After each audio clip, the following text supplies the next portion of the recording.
Avoir.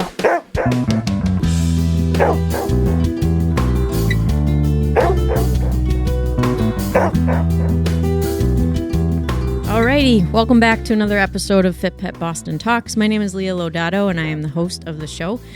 Today, I am joined by Robby Rocco. Thank you so much for joining me today, Rob. Yeah, thank you for having me. Absolutely. I'm super psyched to talk to you a little bit today. If you are brand new to the podcast, thank you so much for your listening ear. This show interviews local Boston area dog handling professionals, and we chit-chat about our lives, dogs, and careers. If I'm not sitting with somebody talking about those topics, my spouse Laurie and I do deep dives on specific dog training and handling topics, and she's a riot. If you haven't listened to the show in the past, please check out those episodes.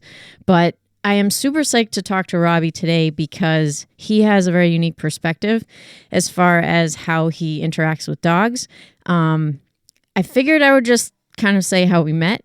Does that make sense? Just like wet the whistle a little bit. So I met Robby at an UpDog event probably 3 or 4 years ago. And Robby was taking photos of the dogs. And yeah, I think we kind of hit it off. Obviously, like, you're a wicked cool person. If you are not listening in your car, press pause and please check out some of Robby's photos at RN Rocco Photography. I'll link that in the podcast bio as well. But Robby takes photos at dog events of all different types. He's going to talk about it. And amazing work. Like, as somebody that does this in a very amateur, cursory way, I love taking photos of dogs. And when I see your photos of dogs, I'm like, oh my God, like, this is a professional. So I thought that your perspective would be really interesting to get into a little bit. So can you just talk a little bit about like how you got into doing this and what blows your hair back about it? Absolutely. So where to start? I first picked up a camera back in, 2008.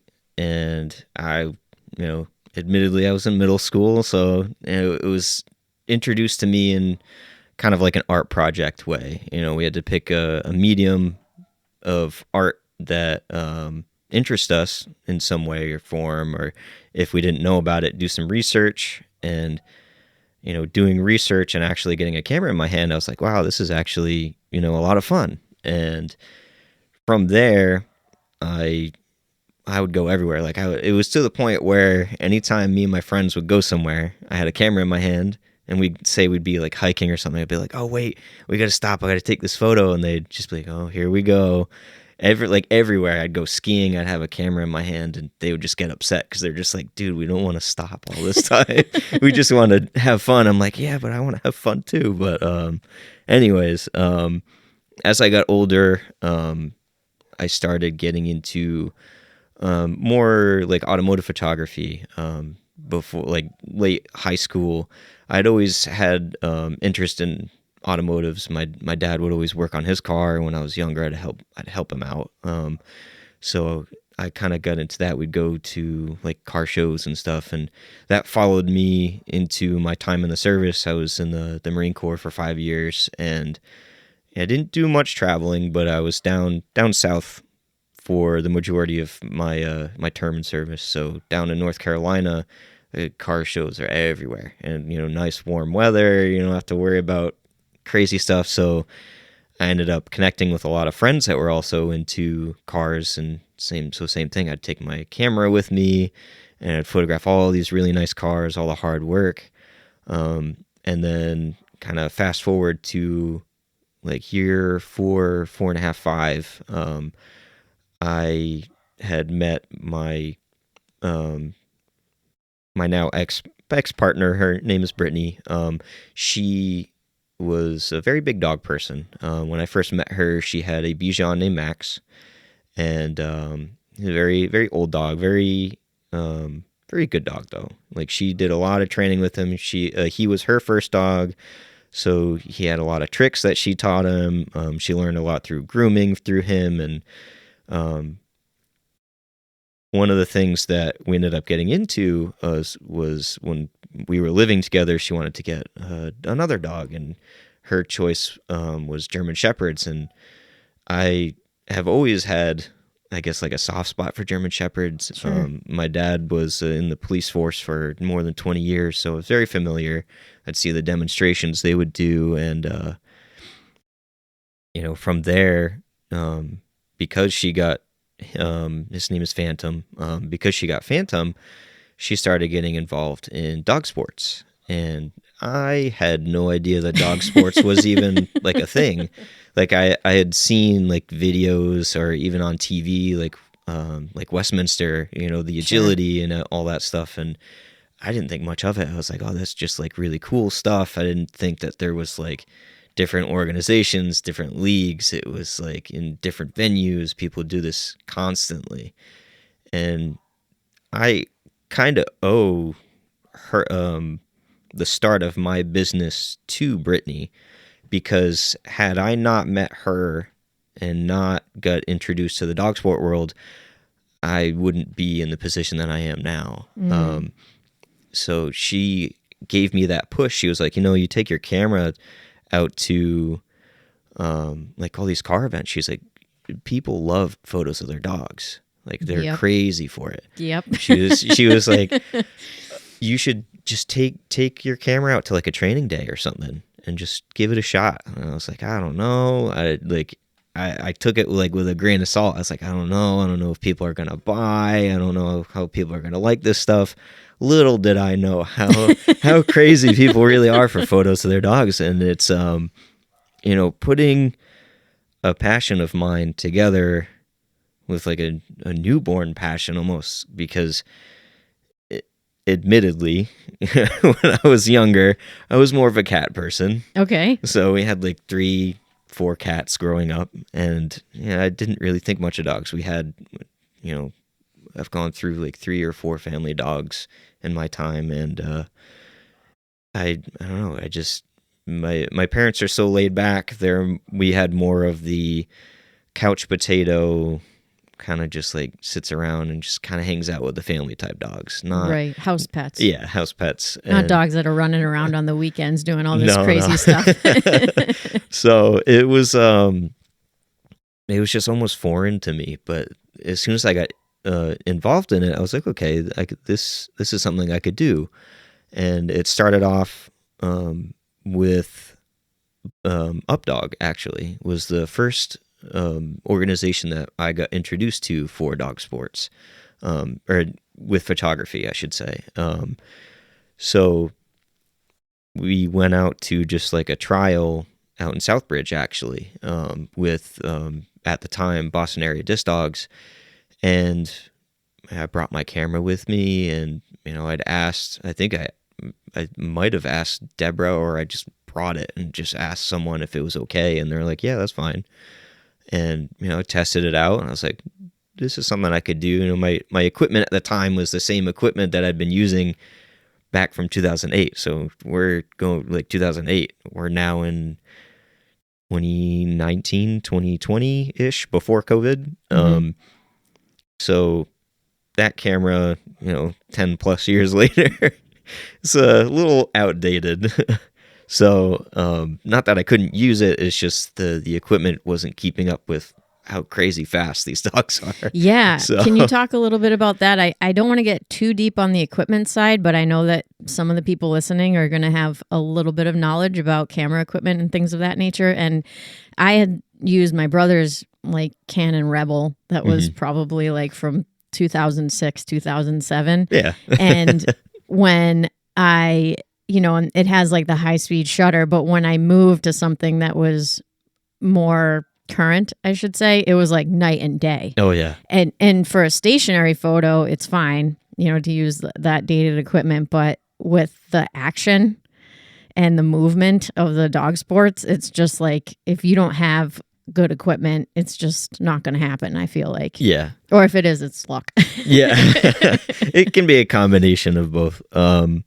Honestly, so the equipment back, I don't know really when the changeover really started. I want to say it was maybe 2016, 2017, approximately. I could be wrong.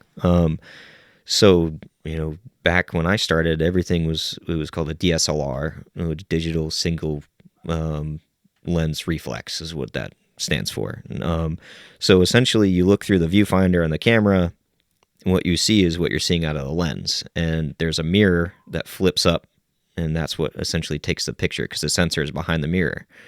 Now we're on what's called mirrorless. So the mirrorless it kind of self-explanatory. There's no more mirror there, so it's just the sensor. But when you look through the viewfinder to take the photo, it's an LCD screen.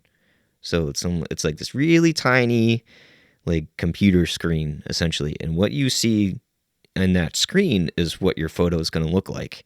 You change the shutter, the brightness, and it'll look like what the photo is going to look like when you push down the shutter. So the technology in cameras nowadays is so advanced. It's to a point where if you can afford it, almost anyone can become a photographer in some way or form. I say that very loosely because usually like everyone just sticks like with your camera, like on your phone, it's like in an auto setting. The brightness it kind of takes in all the light that's in the area and it'll adjust it so you can see your subject. So it's not super dark when it's very bright out or vice versa. Excuse me. But the technology, like there's the autofocus in the cameras now. It can track your dog's eye. It can track the dog. You can set it to where it tracks cars. You can set it to where it tracks people. It's crazy because when looking back on like the Canon Rebel, because I was on a Canon Rebel XS was what I started with. And then I went from a Canon Rebel XS to a Canon Rebel T7i. The T7i was better than the XS, but it still wasn't fast enough. So the shutter speed on those is maybe like 3-4 frames a second. So you hold down for like continuous and it's just like click, click, click, click. And you're getting very sporadic, say if the dog's running from right to left, you're getting very sporadic scenes or frames.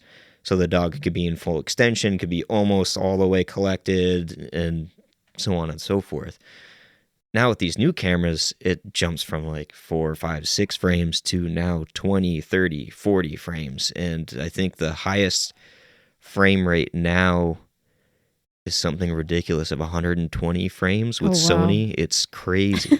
But you're talking like a big price tag for those cameras. The technology, right? But for the dog sports, it's just so interesting because like you were talking about the position of the dog, and you do have to have an eye for that. Oh, yeah. There's no amount of technology that's going to make up if you don't know what you're looking for. Exactly. So can you talk a little bit to that? Like how you approach these shots and what you're really looking for? Yeah. So, and that's why I said, when with the new technology, if you can afford it, anyone can become a photographer. I say that very lightly because just because of that fact. Yeah.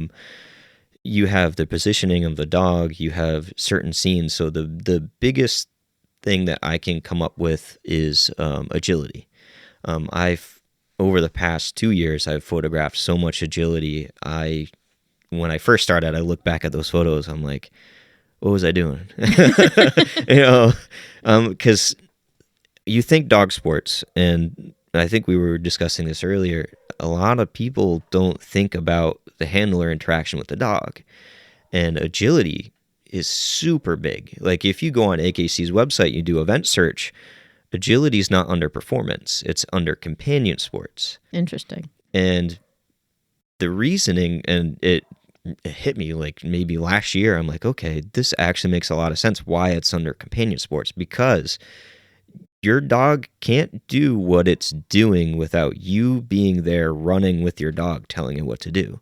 So you, in turn, while your dog's doing all these crazy jumps and weaves, you're out there running, getting your workout with your dog. So it's a companion sport. And getting back onto what separates, I guess, like buying a camera versus using the camera, compositionally, you're looking for, is the dog like, when I try to separate these photos, I'm like, okay, can I see the dog's eyes? Is the dog looking at the handler?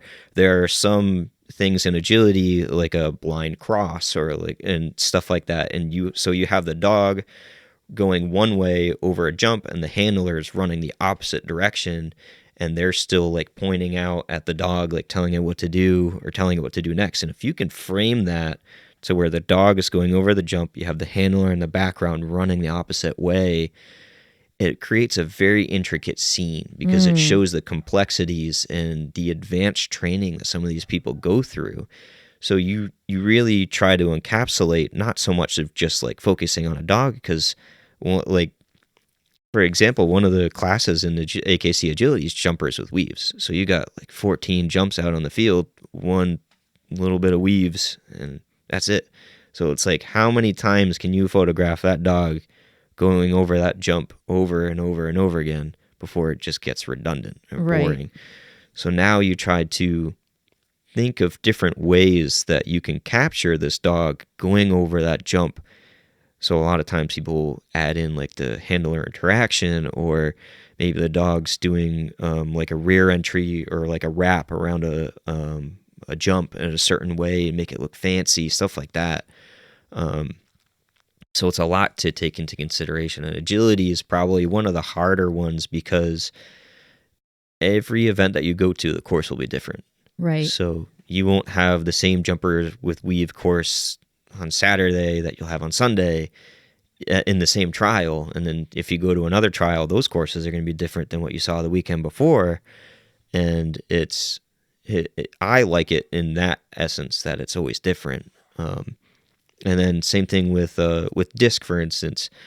A lot of people want to focus on, the dog catching the Frisbee. So you're trying to look at, all right, if the dog's still running on all fours, the Frisbee's like maybe a few feet in front of its face. It's just looking at the Frisbee. Some people will try to get all 4 feet off the ground and the dog's like just about to get the Frisbee. You got all the sharp, pointy teeth trying to go after that the Frisbee. Drool and the intensity. So there's like different aspects. I personally love to get, getting back on that handler dog interaction. A lot of people that I've seen, typically it's like standard. The dog comes back to bring you a Frisbee.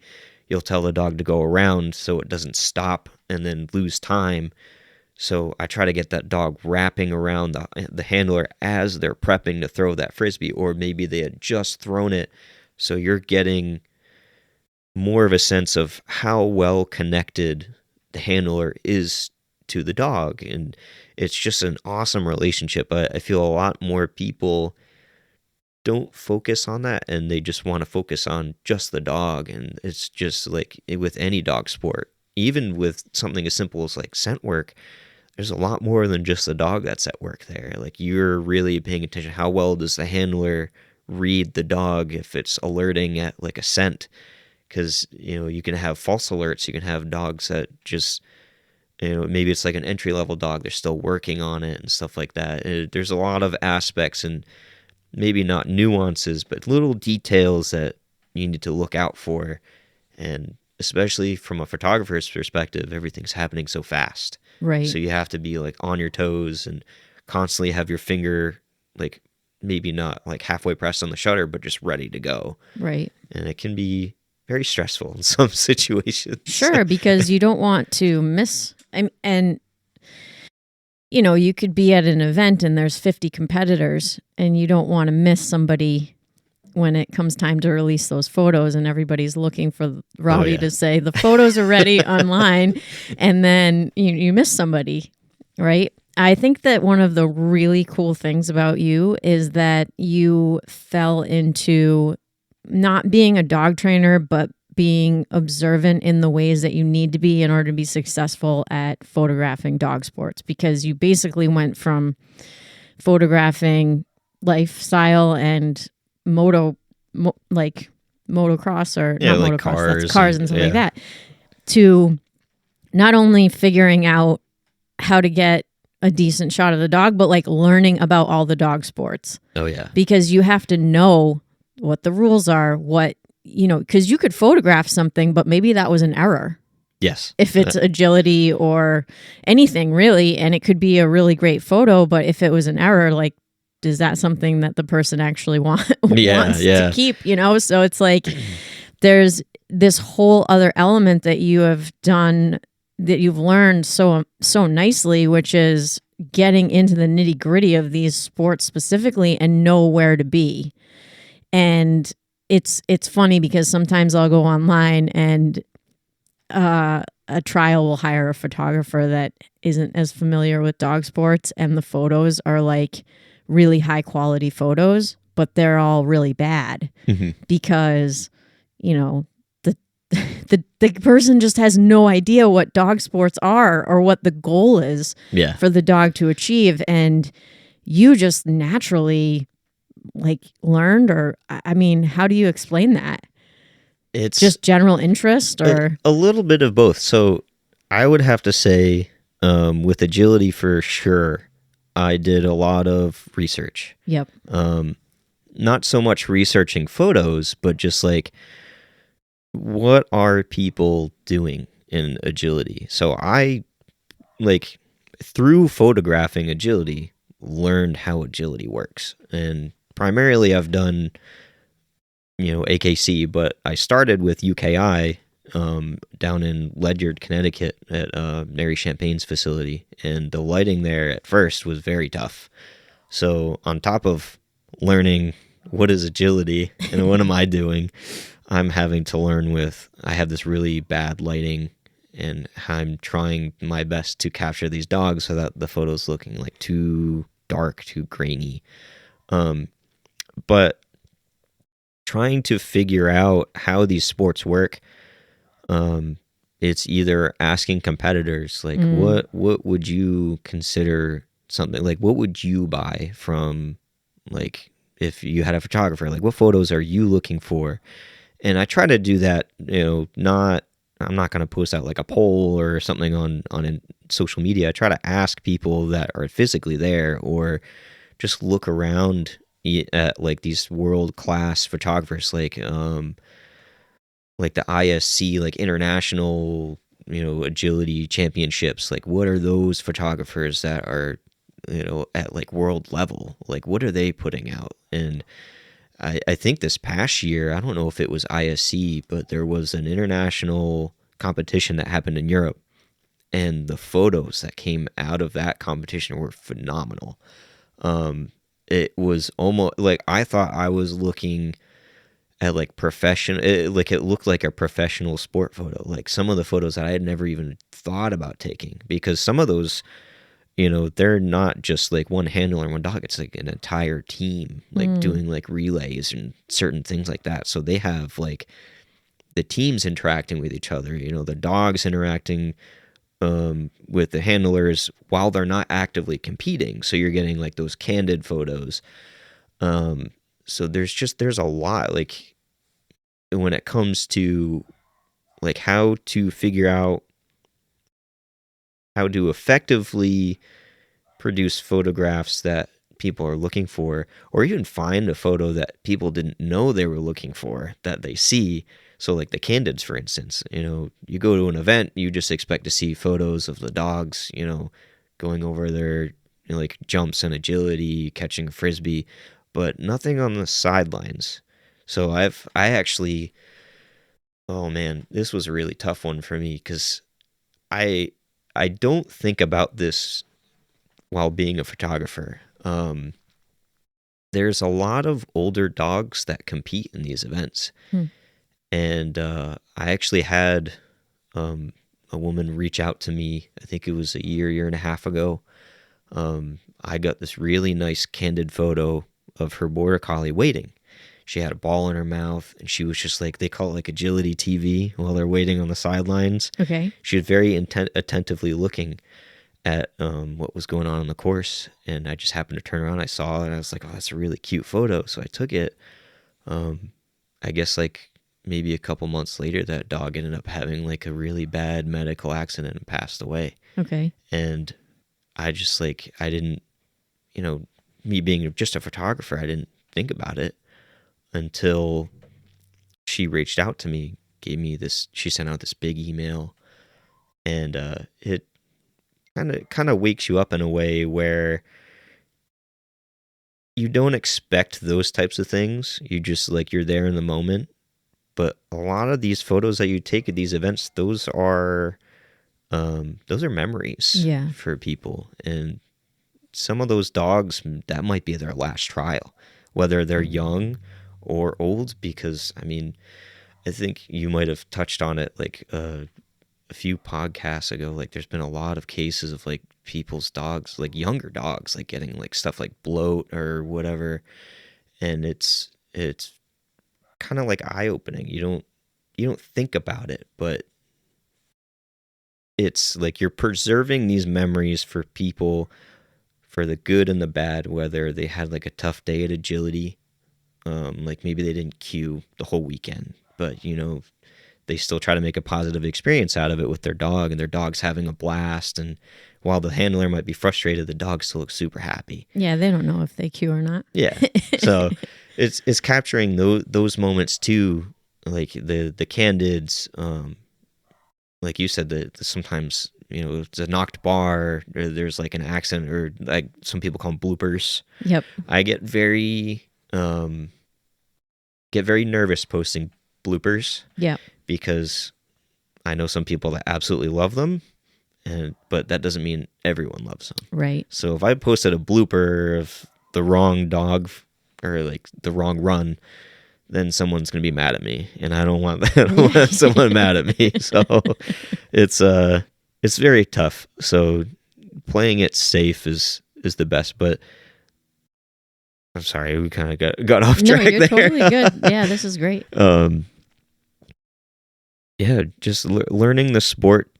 I've learned most of these sports just by photographing them. It's kind of crazy. Like UpDog's a little bit different because I have competed in UpDog. So learning those sports and how they run helps photographically, because then you know where to be and why, and like what people are shooting for. So trying to do your research on whether like what the sport is, or trying to figure out what people are looking for, like even just finding, like seeing people on like your Facebook friends list, what photos are they purchasing from other photographers, and like what are they posting? Like try to like kind of gauge those types of interests and try to combine them. Yeah, totally. I think that UpDog, it's interesting to watch you photograph UpDog because you move around a lot on the field. And I'm assuming that when you're doing a different sport like fast cat or fly ball or agility, you're kind of posted up. Is that a correct assumption? Just because the space is limited, I'm gathering you, especially if it's like agility, you can't be walking around in the ring, you know, or even around it, because a lot of the rings are basically closed on three sides. So you have a limited like standpoints where you can take photos, whereas UpDog, like you can move all around the field. And I can't imagine trying to shoot UpDog because the handler is constantly moving around the field and the dog is constantly moving around the field. And depending on the handler's strategy, you have pretty much no clue where things are going to happen. So how do you approach that? So with UpDog specifically, each game, I feel like that's where you start tying into learning the rules and how the game actually plays. Which the handlers oftentimes don't even know. I'm raising my hand right now. Those are the fun moments to get behind the camera. Like, one example. Let me keep it like sort of simple. So if you're doing like throw and go, which is more of like a toss and fetch type game. You know, you're standing at one field and the dogs, you know, you're just trying to get as many points as you can by throwing the dog as far as you can into the certain zones. I'm not sure how toss and fetches, don't yell at me. I will not. But with throw and go for UpDog specifically, I try to gauge, so obviously you're going to have people that are very good throwers. Number one example I can think of off the top of my head is like Bonnie Scott. She's really good at throwing. She has amazing dogs. Same thing with like Ben Holt. He's really good at throwing, whipping it frisbee. out there. Oh my God. So with those people, I try to stay normally I'm not going to be head on to where the dog is running straight at me. I'm going to be more off to the side. So, but I want to be far enough out to where when they do make those really long throws, I have enough room to where if they're close to me, I can really frame in the dog so it takes up a lot of the photos. There's not all this empty space around them. And then the hardest challenge with that is you get a dog that's really fast and jumps really, really high. And then you're all the way out there and you're just kind of like struggling trying to follow the dog as it's lifting up like 6 feet off the ground to catch a frisbee. Yeah, yep.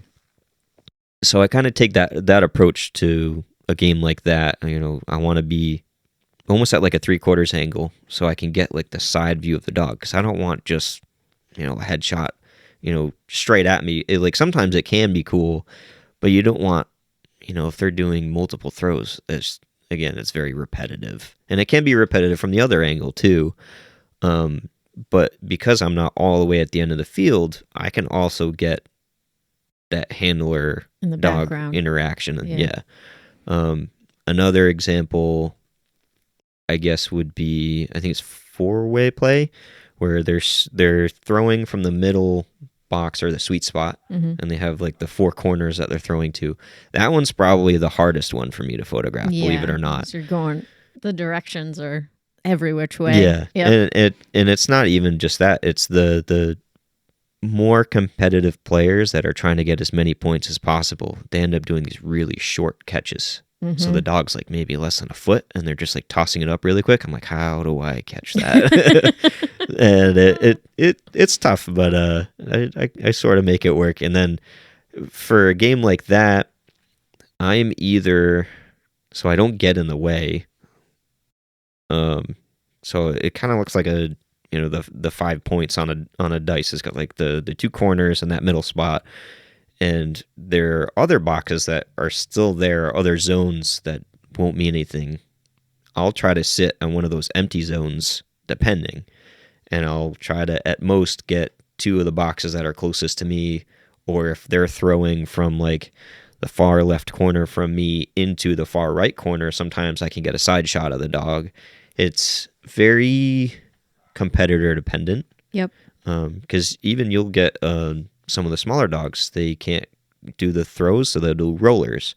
Rollers are very unpredictable. Yeah. So you can get someone who's really good at rollers, and the roller's going in a straight line, or maybe the roller's like curving at the last second, and the dog's just going frantically, like almost like a 45-degree angle to try to change its direction.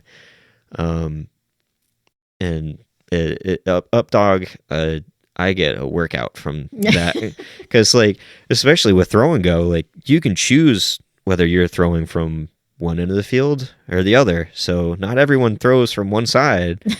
So I'll be at one side because they're throwing from the opposite side, and then one person, they get their dog ready and they're close to me, and like, now I got to go run to the other end of the field.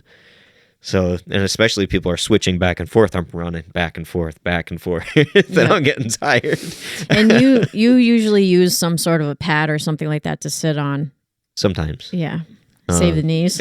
Sometimes, yeah. I don't know how you do it. I'd say UpDog and agility are probably the most taxing on my body, mainly because I mean, with UpDog, I'm either sitting or like kneeling in some aspects of my knees, and then when I'm sitting, I'm kind of like slouching, like shrimped over. I'm like slouched over forward, and it starts to wear on your lower back. And then agility, I'm in a chair usually, or some sort of stool.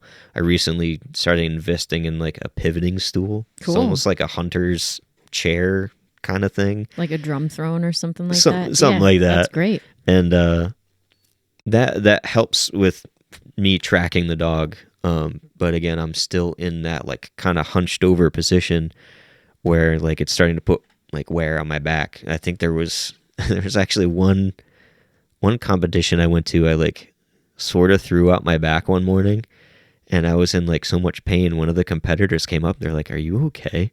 I was like, "My back's a little sore, but I'm good." They're like, "Do you need like pain meds or something?" I have Excedrin in my car. I was like, "You know what? I'll take it."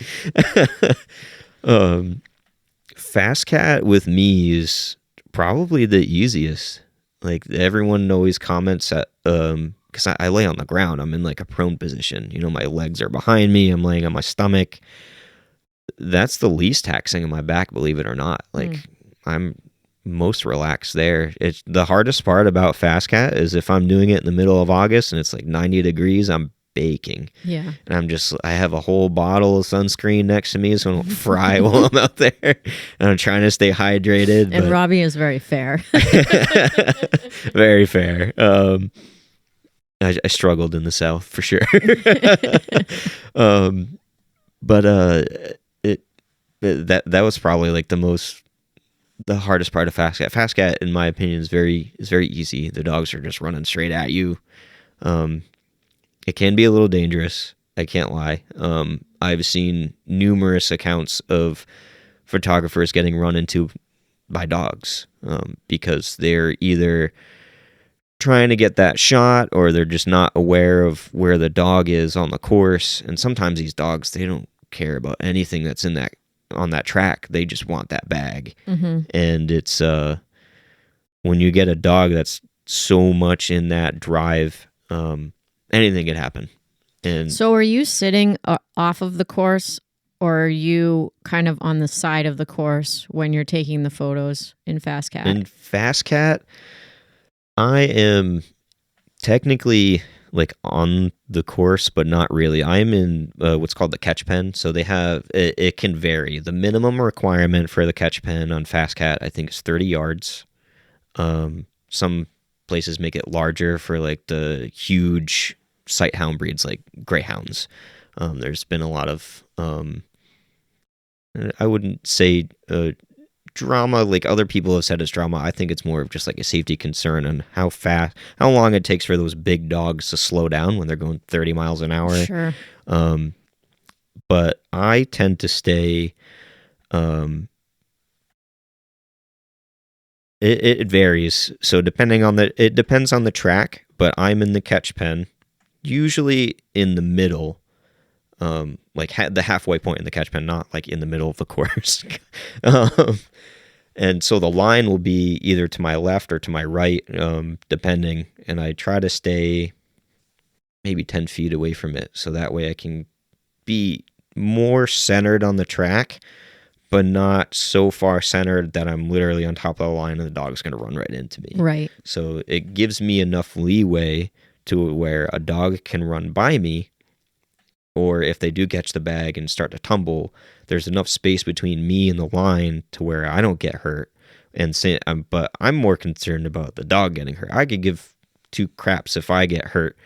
I'm more worried about the dog because they're paying to be there. I'm not getting paid by the club to be there. I'm being asked to be there, and I'm providing a non-essential service at these events. So my main concern is, are they able to get their run in? Is their dog still, fine? So like sometimes I think fast cat especially, every dog deserves to be able to run, in these sports. So if there's a dog that might be a little, antsy around strangers, and they're like, hey, my dog's, a little nervous around strangers, do you mind stepping out of the catch pen for me? Yeah, absolutely. Right. Not a big deal.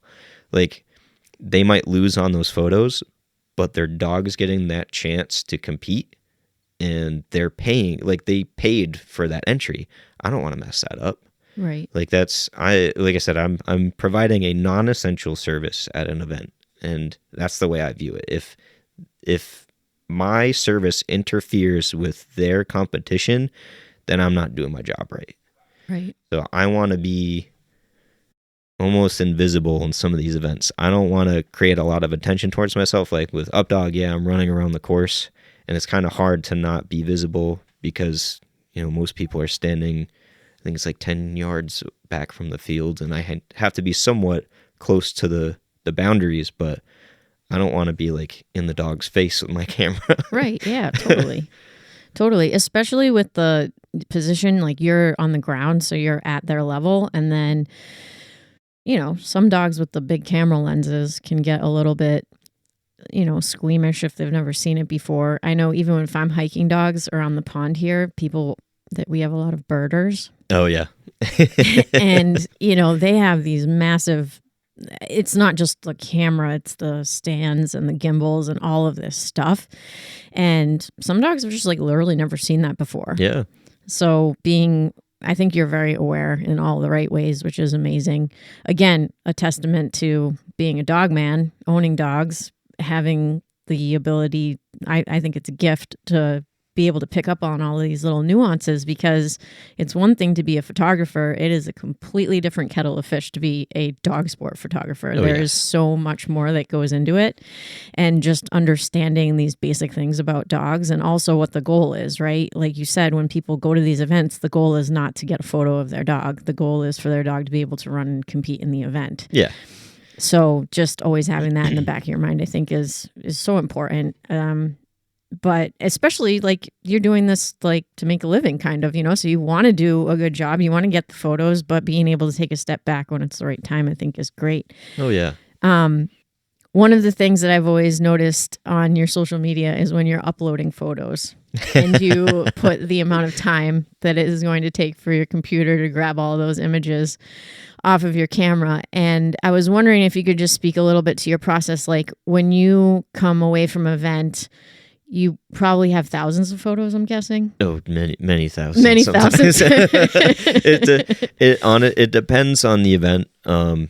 If I had to say the largest volume of photos I take at any given sport, the highest would be between disc and agility, especially if it's like a 3-day event. I would say agility, I can average, and I mean, numbers vary photographer to photographer, so a lot of this could be just like a me problem because I fear of missing the shot.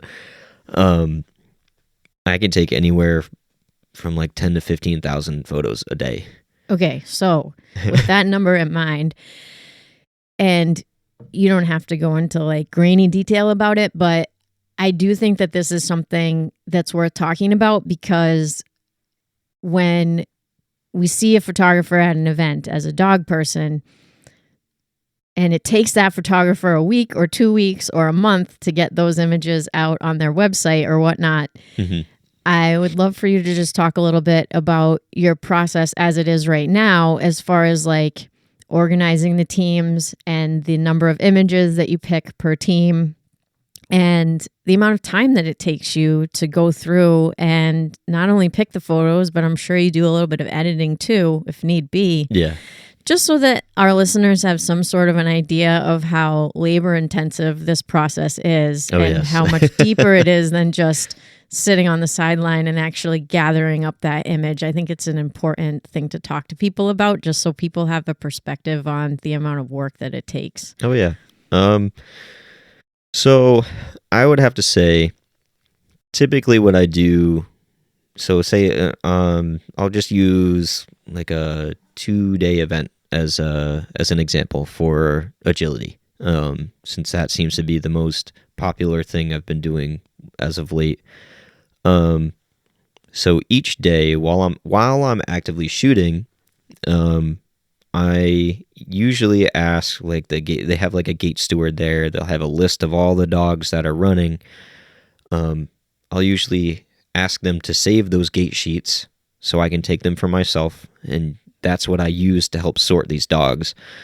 Unless, of course, I am doing like the lab nationals like I did last year, and you can't tell the difference. No, that was a struggle. Oh my goodness! Because normally I could be like, okay, this dog ran, and it's like, say it's like a Sheltie, and then the next dog's like a Cavalier. I'm like, okay, well, this dog's name is so and so, and it says Sheltie, but I'm seeing a Cavalier, and I go back to the previous dog, and that shows that Sheltie. I can know that I messed up somewhere. I go back and fix it.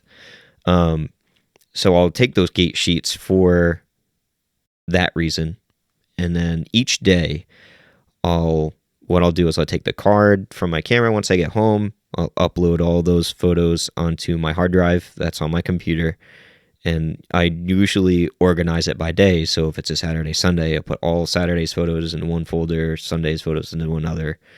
And say that Monday, it's really tough because like I'm there maybe an hour, half hour before the event starts, and then I have to pack up that Sunday, so I'm there like maybe a half hour to an hour after it ends, and then I got to drive all the way home. And I commute a lot to these events. I used to stay in hotels, but that ended up just like costing me more than what it cost me in gas. Yeah. So I stopped doing that.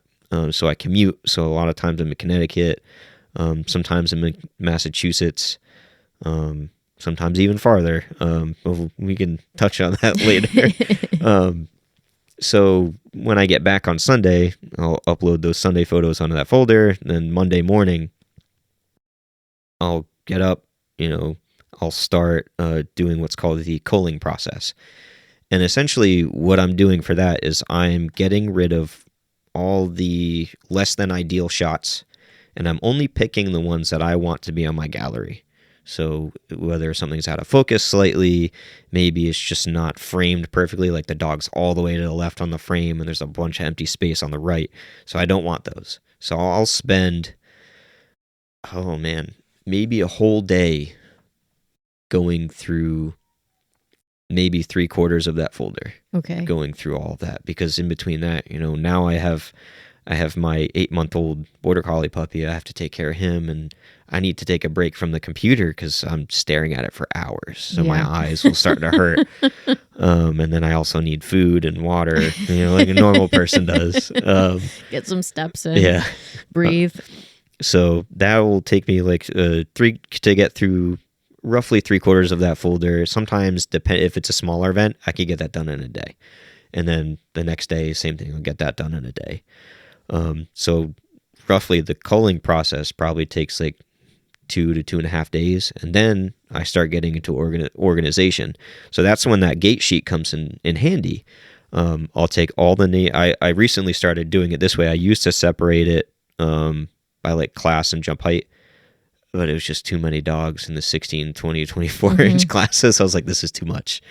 So now I do it by dog name. So I use a different program for that. It's called Photo Mechanics. It's really helpful for anyone that is currently doing this or is looking to do it. I use Lightroom, Photo Mechanic, and then you can choose whichever website you want for like gallery storage. I currently use Pixieset when I'm in the process of moving away from that. So I use Photo Mechanic to do all the organization and the culling. And so I'll create all the folders, the dog name folders, for each day. And then, I don't separate it by day anymore. It's all just like all the dog names. So say like Ruben, for example, say if he had his folder, all the photos from Saturday, Sunday are going to be in his folder of just him. So I'll spend all that time getting all the folders ready. And then I have to go back to all the photos that I picked that I want to be in my gallery and go through dog by dog. All right, all these like 15 photos are of Ruben. Drag and drop those into the Ruben folder. Then I'm on the next dog. Whoever that is, drag and drop those in the next folder. And sometimes that can take hours. Like the culling and sorting, probably sometimes it can take 3 to 4 days, sometimes a whole week. If it's a 3-day event, it takes a little bit longer. Wow. And then the uploading process, I am at the mercy of the internet gods, I guess. So depending on whether or not my internet provider is having a good day or a bad day, those photos can take either a full 24 hours. Sometimes they can take more. I had one event that took almost 2 full days where my computer stayed on for 48 hours, and I'm able to like check in on my computer using a remote app on my phone. So to make sure that it hasn't like crapped the bed while you exactly stepped away. I get so nervous. I'm like, there's been a few times where I'll let it go overnight and I wake up in the morning and it's like there's an error message. No. And it's been stopped at like 5%. I'm like, are you kidding me? I gotta start all over again. So that's usually what takes, the week time. I do know of two photographers currently. They created their own program to limit the amount of time that it takes to sort through all these photos. It's all automated. It's the coolest thing ever. And one of those people I work for, and the other person, I work with them for that other person. It's really odd. But for them, like, I think for example, like when we did the NAD Nationals, they were able to get, and that's 4 or 5 days of straight shooting, and there's 5 pools, and you have 1 to 2 photographers on each pool. They're able to get all those photos up the same week. Oh, wow. And that's, like, in my mind, that's absolutely insane.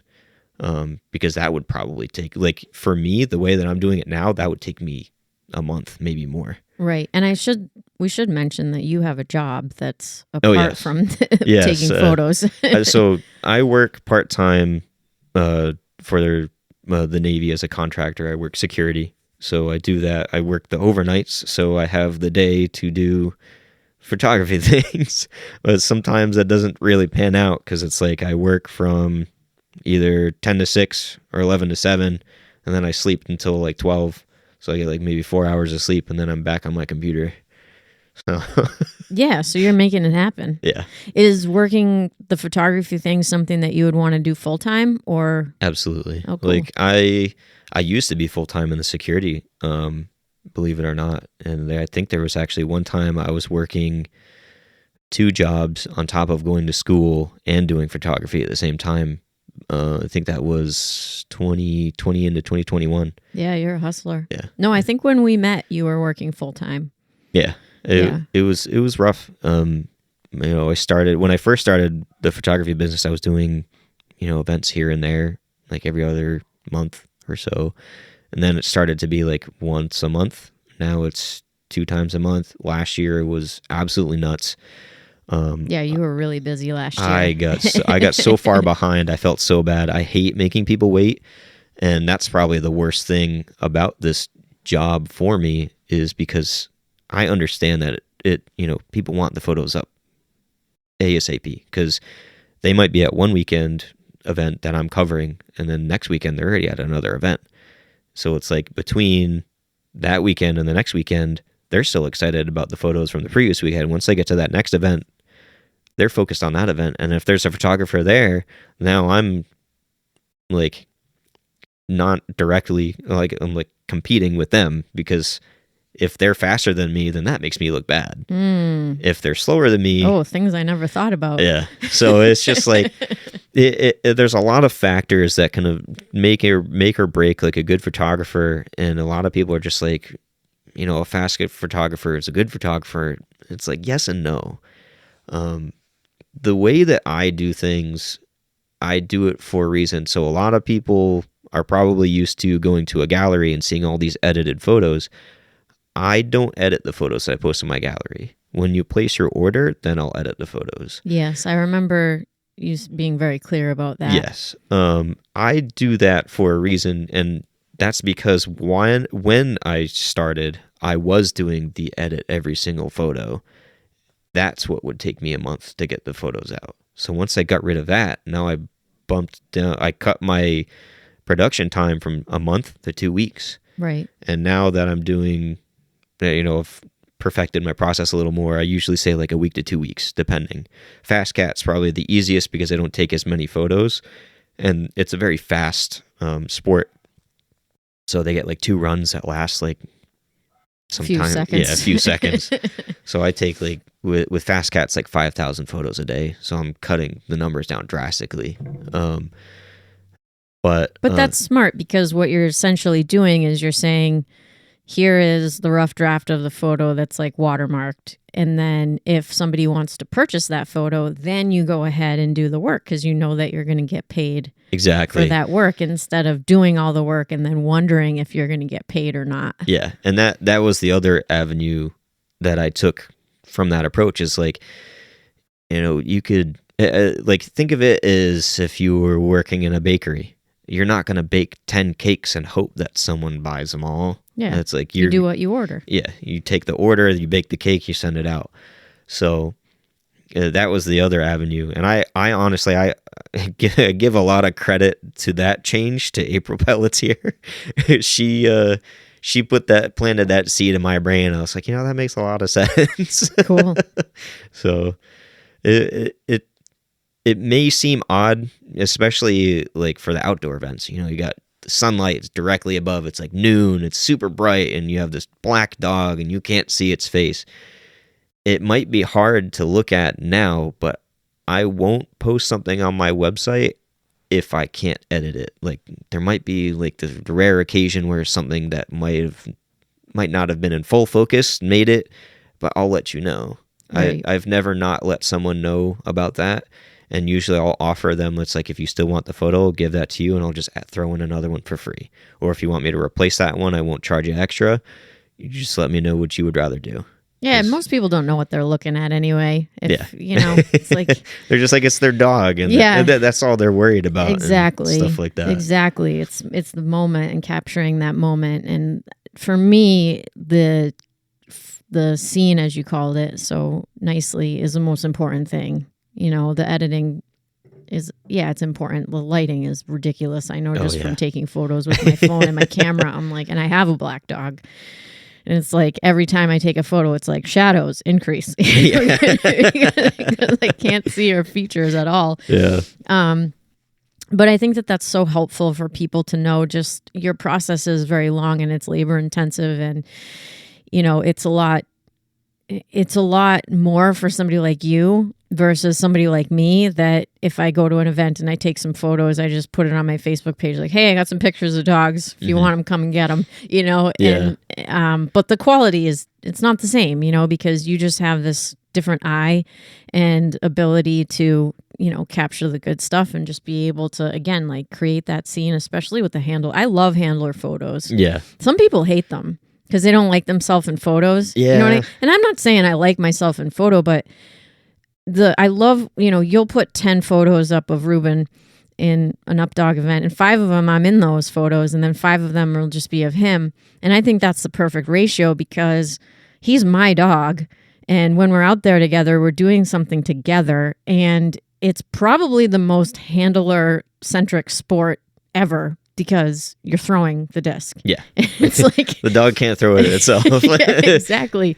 So I love that. I mean, I don't always share the ones with me in them, like on my social media pages, if I'm like, oh, I look, like I'm terrible looking or whatever. Yeah. But to have them, I love that. Exactly. It's so beautiful because he's my dog. Yeah.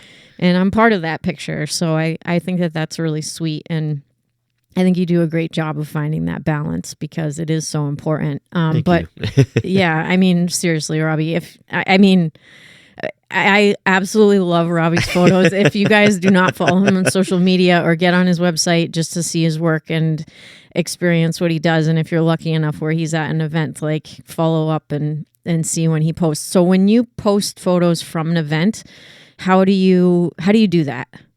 So typically, I just kind of default to Facebook posting. Okay. But you direct it to like a website. Yeah. Yeah. So the website I use right now is called Pixie Set, and they have it's more geared towards like wedding photographers, unfortunately. So it's like one of the problems I've run into is, say, the example I gave, one person's competing one weekend and then the next weekend they're at another event. I mean, last year there was a few cases where I was at both of those events. And so with Pixie Set, you can't place one order with photos from both. And I hate it.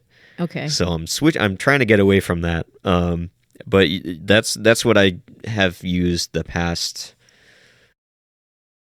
like 3 years now. I did Smug Mug at one point.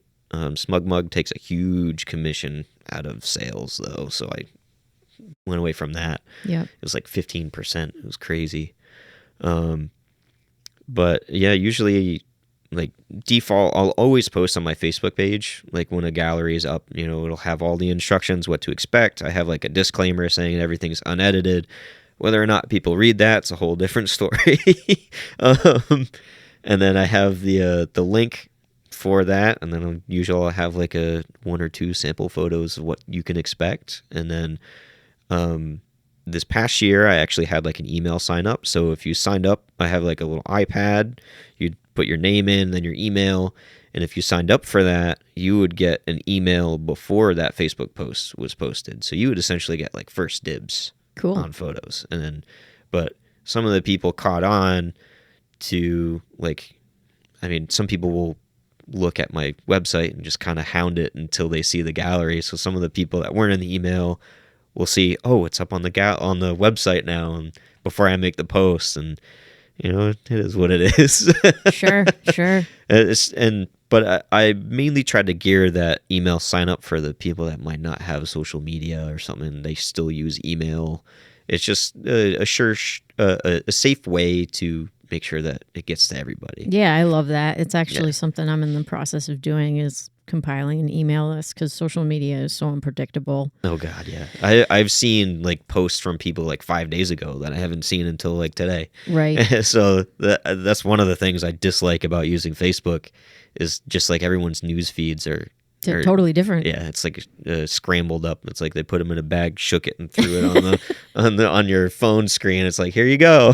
Right. It's hard. I know, especially if you're using it for business. Obviously, if you're using it for personal use, it's a whole different kettle of fish. But I think having that proprietary element of, having a website, having an email list is important, because like we all know people whose social media accounts just like disappear. Yeah. And it's like, that would be a disaster if you were running everything off of a social media account. Yeah. So I think that that's a really wise choice to get everybody on email. So we were talking a little bit about upcoming events that you have scheduled for 2025. Do you just want to kind of close out with giving us a taste of where you'll be and what you'll be doing? Absolutely. So far this year, I have one fly ball tournament coming up in March in Littleton, Mass. at Gemini Dogs with a Rough Enough team. They've hired this. I think this is my 3rd year doing it for them now. Awesome people. And then I have agility events that are coming up. One's actually at the end of February, is my first one of the year. I have a field trial out in Utah that I'm helping a friend with. That I am very nervous for. I've only seen like photos and snippets of what field trials are, so I'm trying to do a lot of research now to figure out what I'm getting myself into. Yeah, you're gonna love it. All those birdie shots. On top of that, I have the one TDC UKI Invitational that I'm helping with in Chicago at the end of March. We also have the UKI West Coast Open, I think in October, and then the UKI US Open in November.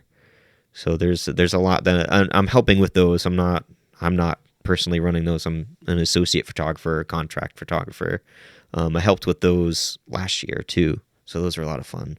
The West Coast Open out in California, gorgeous venue, a lot of fun, a lot of awesome dogs. Seeing at that level too, it's a really cool experience. That's awesome, and you're planning to road trip it. Oh yeah, that's great. I don't fly anywhere anymore. I've had too many bad experiences with flights getting canceled or delayed, so I just take my little blue van and load up Eros, and then we go road tripping. So it's a lot of fun. Yeah, and we have to talk about Eros. So he's here today, hanging out in the yard. Raven and Eros played a little bit.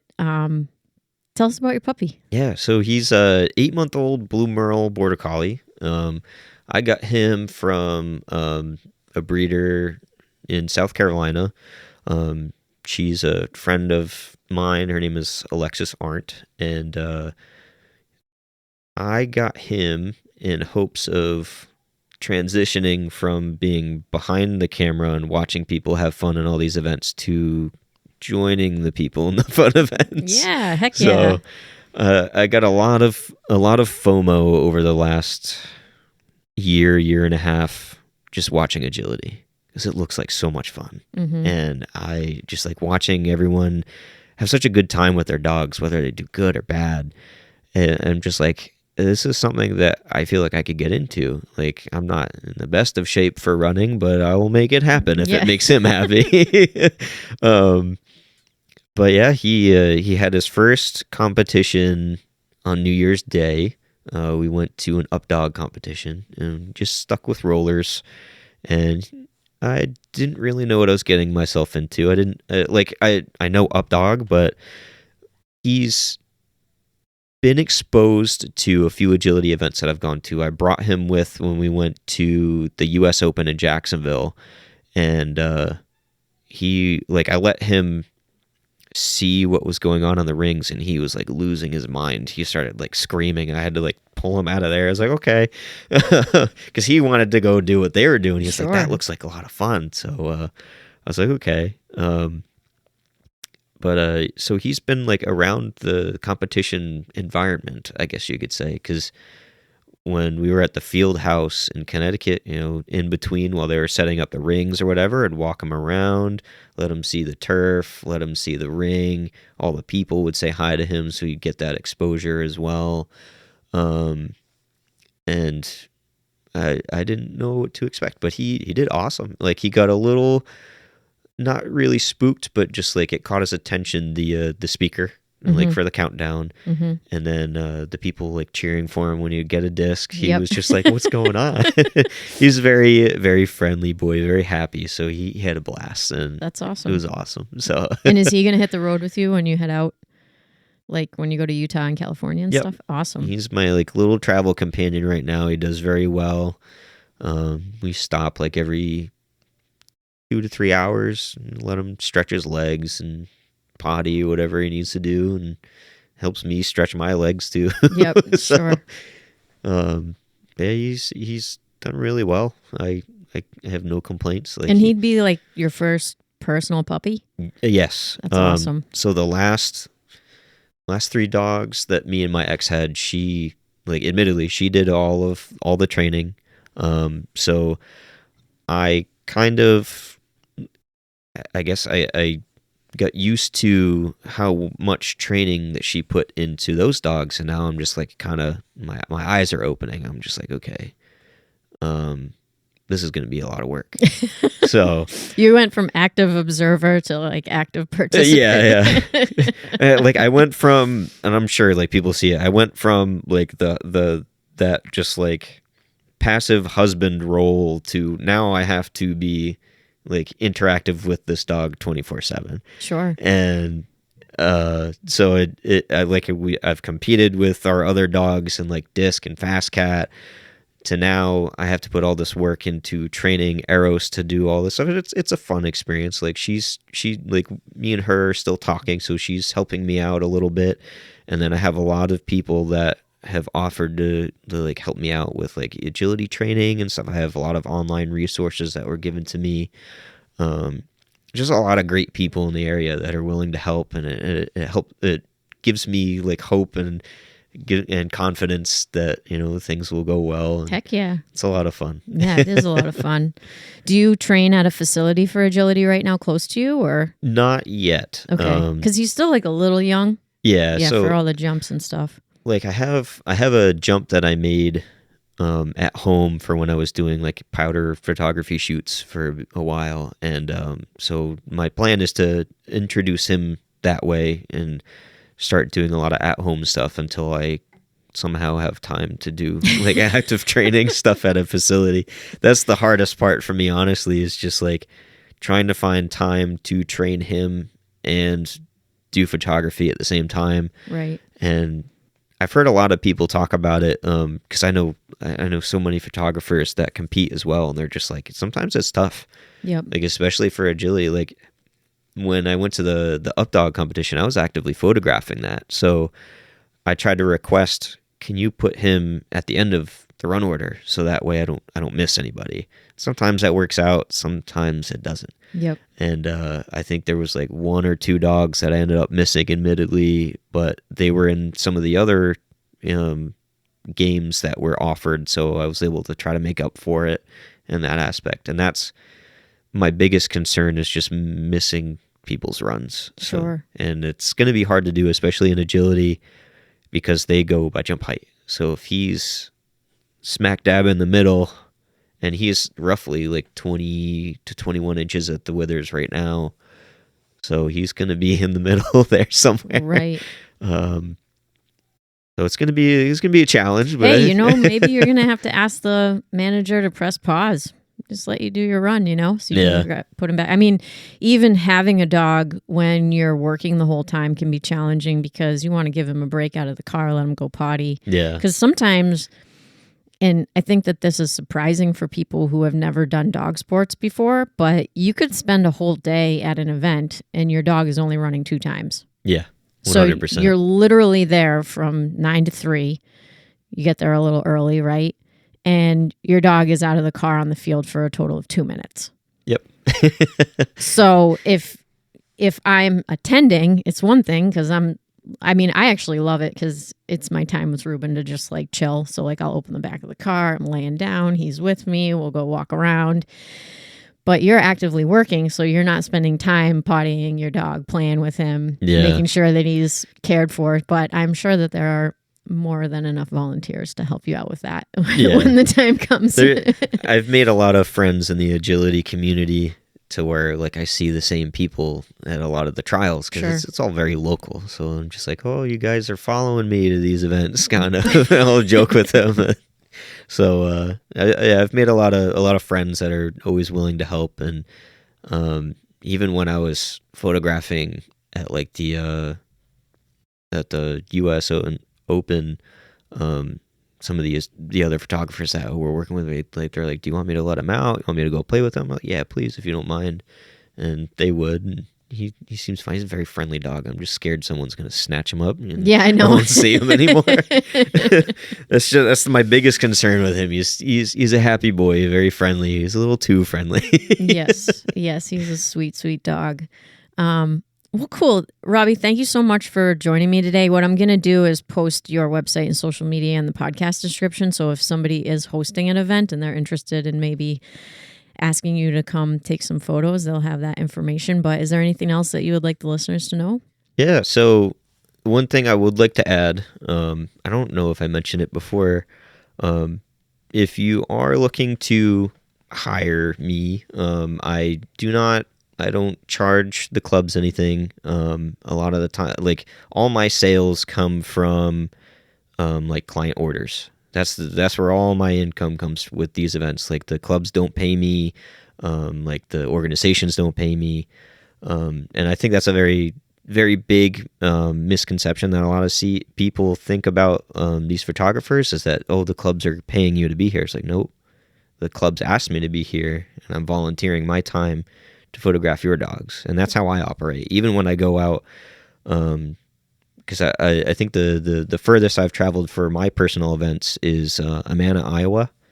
And that was an 18-hour drive. And it was I think it was a 3-day event for Fast Cat. And they didn't pay me to be there. They just asked if I was available. I said yes. And I took on me and all my stuff and drove all the way out there. So, and you're relying on those client orders coming in. Absolutely. Man, so you believe in your work. Yeah, I love it. It's tough because, I mean, I've been through, like, I think one of the events that I made, like, almost nothing at was, luckily enough, it was a local event. Like, it was in Rhode Island.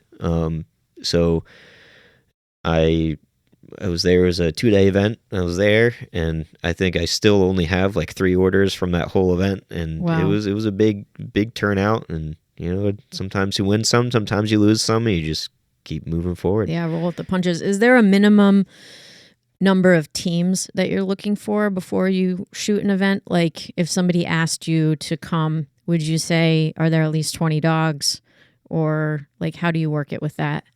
Normally, like with agility, I honestly, I don't really have to worry about the numbers because they fill up so fast. Yeah. Like I think I saw somebody, one of my poor friends, she lives in like New York, so but she's like on the New York Connecticut line, and she'll go all the way out to Connecticut to compete. And I think like 30 seconds after the or it was like maybe it was like a couple minutes after it just opened, it was already full. Whoa. And people were like, yeah, I'm number 14 on the wait list, and I waited for it to open, and then I submitted it, and I didn't make it. Yep. So with agility, I don't have to worry about. Fast cat can be kind of hit or miss, but fast cat is such a beginner-friendly sport. I typically don't have to worry about it. Cool. It's the other, maybe not like other, like flyball does pretty well. Flyball's really hard to photograph for me, so I kind of struggle. I'm still working on that. Have you ever done like protection sport trials or anything like that? I did a seminar at New England Canine Athlete with, I think his name is Joachim Devat. He does Mondio ring. So I photographed a weekend there. And was that successful for you? Yeah, it was. Cool. It was pretty good.